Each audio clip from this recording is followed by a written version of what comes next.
BPSCL કંપનીનો ભારે વિરોધ થઈ રહ્યો છે। કનુભાઈ કલસરિયાએ પણ કંપનીનો વિરોધ કર્યો છે। કોઈ પણ હિસાબે આ રોકવું જ પડશે। કનુ કલસરિયાએ સીધી વાત કરી છે। પ્રકૃતિનું નુકસાન કોઈ પણ ભોગે ભરી શકાય એવું નથી। કંપનીએ નવી જગ્યા શોધવી જ પડે।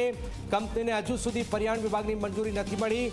કનુભાઈ કલસરિયાએ સીધી રીતે પ્રહાર કર્યો છે આ કંપની સામે। ત્યાંની ગૌચરની જમીન, ત્યાં 4-5 એવા નેચરલ તળાવો છે, એ તળાવો પણ એની અંદર આવી જાય છે।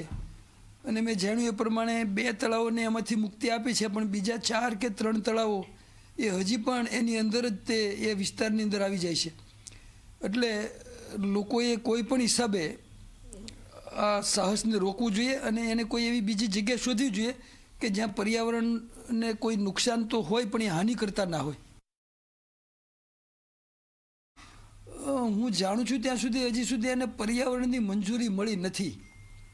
અને જો એ પર્યાવરણની મંજૂરી રોકવામાં આવે, એક જ માત્ર ઉપાય છે। પર્યાવરણની મંજૂરી મળ્યા પછી આપણા હાથમાં ઝાઝા ઉપાય નથી રહેતા। લોકો સાચા જ છે અને ન્યાયપૂર્ણ લડત કરી રહ્યા છે અને વિપશ્યનાના કેન્દ્રવાળા પણ આ લડતની અંદર સાથ આપે છે। પણ સમગ્ર જાગૃતિ વગર થોડું મોટું કામ છે, પણ લોકોનો સાથ સહકાર મળે તો આને રોકી શકાય અને 10 કિલોમીટર દૂર કોઈ પણ વિસ્તારમાં લઈ જાય તો કોઈ પ્રશ્ન નથી।